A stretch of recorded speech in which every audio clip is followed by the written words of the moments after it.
দেশ জুড়ে বাংলাভাষী মানুষদের হেনস্থা করা হচ্ছে কেন? বিজেপি আরএসএস জবাব দাও। আসামে বিজেপির মুখ্যমন্ত্রীর বিভাজনকারী মন্তব্যকে জানায় ধিক ধিক ধিক্কার। ভিন রাজ্যে বাংলার পরিযায়ী শ্রমিকদের হেনস্থা করা হচ্ছে কেন? বিজেপি আরএসএস জবাব দাও।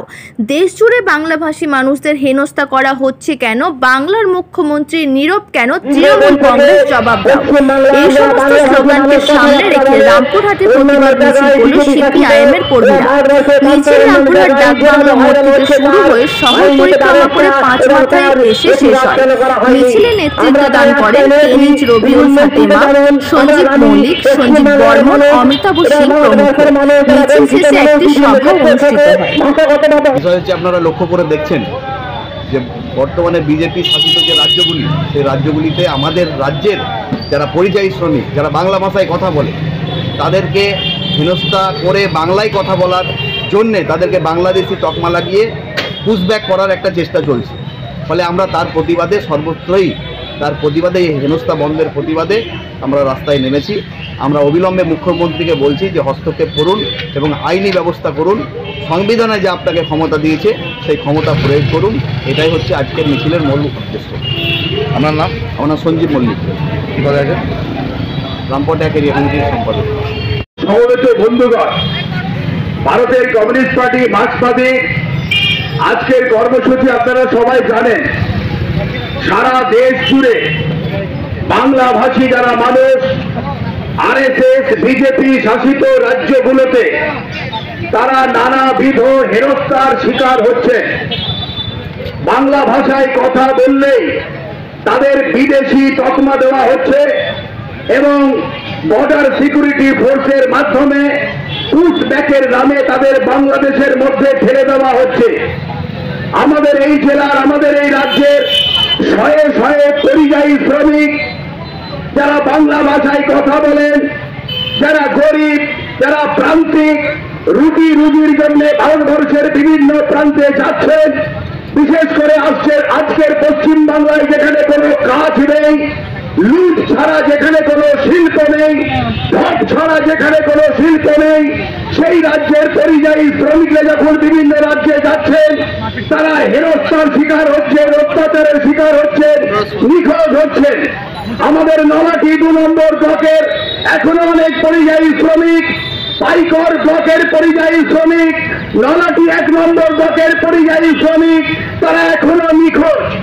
যারা অত্যাচারের শিকার হয়ে ফিরে আসছেন, তারা অত্যাচারের যে বিবরণ দিচ্ছেন তা মধ্যযুগীয় বর্বরতাকেও সীমা অতিক্রম করেছে। তাদের অন্ধকার ঘরে ডিটেনশন ক্যাম্পের নামে রাখা হচ্ছে, তাদের উপরে অত্যাচার হচ্ছে। ভারতের কমিউনিস্ট পার্টির মার্ক্সবাদীর বক্তব্য হল, আজ থেকে 4 মাস আগে আরএসএস বিজেপি পরিচালিত সরকার ঘোষণা করেছিল ভারতবর্ষের বিভিন্ন রাজ্যে বাংলা ভাষায় কথা বললেই তাদের গ্রেফতার করা হবে, তাদের বাংলাদেশি বলে চিহ্নিত করা হবে। যেমন আরএসএস পহেলগামের ঘটনার পর সন্ত্রাসবাদীদের গ্রেফতার করতে ব্যর্থ হলেও সেকেন্ডের মধ্যে সারা ভারতবর্ষের মুসলমানদের পাকিস্তানের গুপ্তচর এবং পাকিস্তানের নাগরিক বলে দেখে দিয়েছিলেন আরএসএস বিজেপি, অমিত শাহর মতো অপদার্থ মন্ত্রী এবং নেতারা। এক্ষেত্রেও ঠিক তাই, বাংলা ভাষায় কথা বললে তাদের বাংলাদেশি বলে দেখে দেওয়া হচ্ছে। আসামের মুখ্যমন্ত্রী তিনি ঘোষণা করেছেন, যারা আসামে বাংলায় কথা বলবে তারা বাংলাদেশি অতএব আসামে থাকতে পারবে না।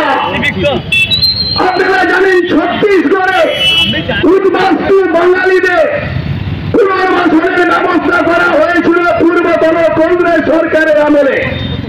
আজকে সেই উদ্বাস্তুদের হেনস্থা করা হচ্ছে, তাদের জায়গা থেকে উচ্ছেদের পরিকল্পনা করা হচ্ছে।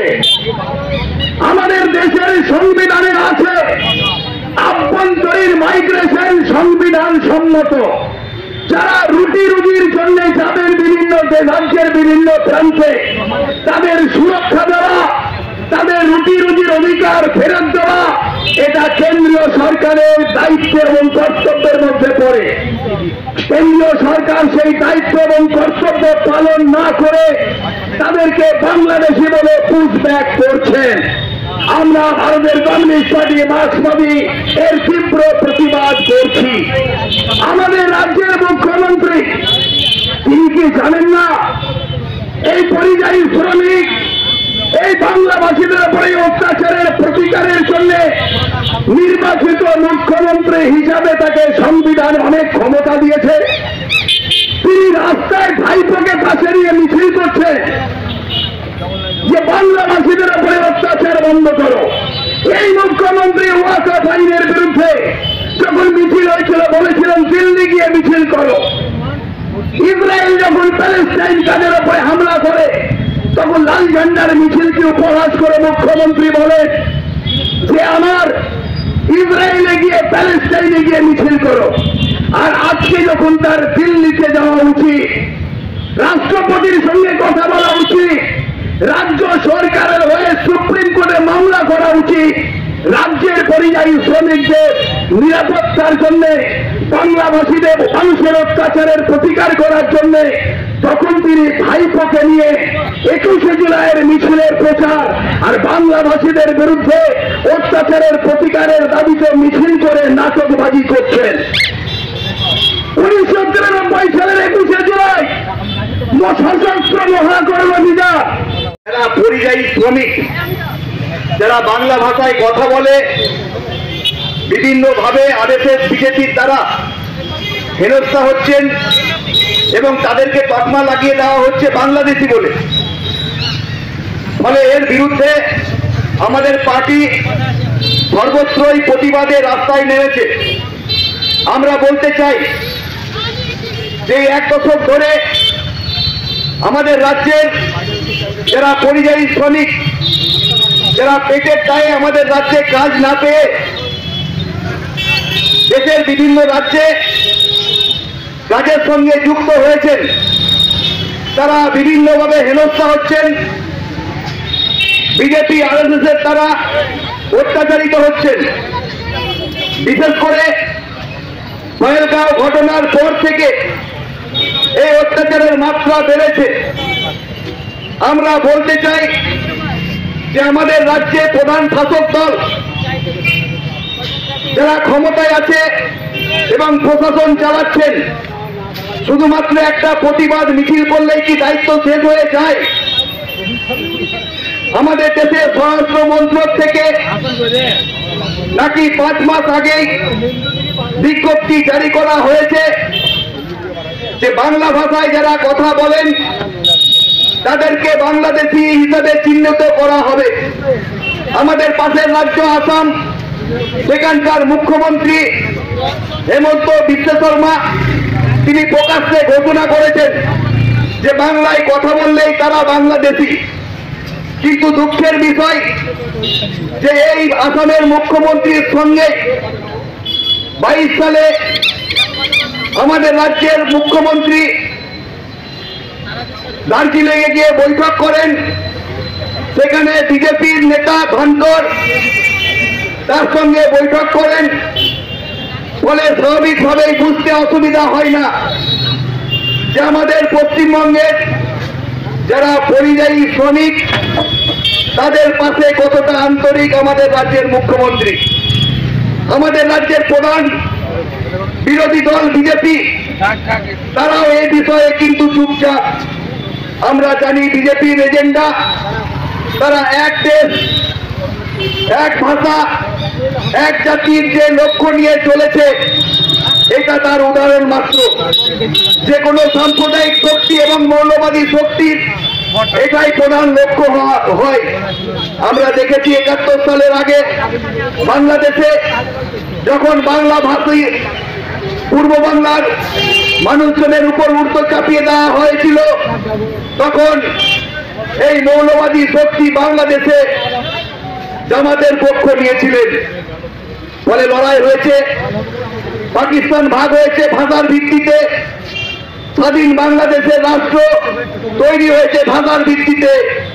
আমাদের দেশে এই চক্রান্ত করছে বিজেপি, তার বিরুদ্ধে মানুষকে সংগঠিত হতে হবে, মানুষকে সচেতন হতে হবে। বিজেপির যা লক্ষ্য, এই লক্ষ্য যদি পূরণ হয় তাহলে পশ্চিমবঙ্গের এই অবস্থা আর থাকবে না। আমরা মানুষকে বলতে চাই যে আমাদের রাজ্যের তৃণমূলের সরকার এবং প্রধান বিরোধী দল, আমাদের রাজ্যের বিজেপি, তারা যে মেরুকরণের রাজনীতি করছেন এবং ভাগাভাগির যে রাজনীতি করছেন, ক্ষমতায় টিকে থাকতে এটাই একমাত্র তাদের রাস্তা। ফলে আমাদের রাজ্যের বেকারের কর্মসংস্থান, স্বাস্থ্য, শিক্ষা এবং খাদ্যের মতো বিষয়, যেগুলো মানুষের প্রত্যেক দিনের সমস্যা, সেগুলোকে দূরে সরিয়ে দিয়ে এরকম একটা বিষয়গুলো নিয়ে আমাদের মানুষকে ব্যতিব্যস্ত করে রাখা হচ্ছে। আজকে তাই প্রতিবাদ সভা, এই প্রতিবাদ সভায় প্রথমেই বক্তব্য রাখবেন আমাদের পার্টির নেতা কমরেড কামাল হাসান, তাকে বলার জন্য অনুরোধ করছি।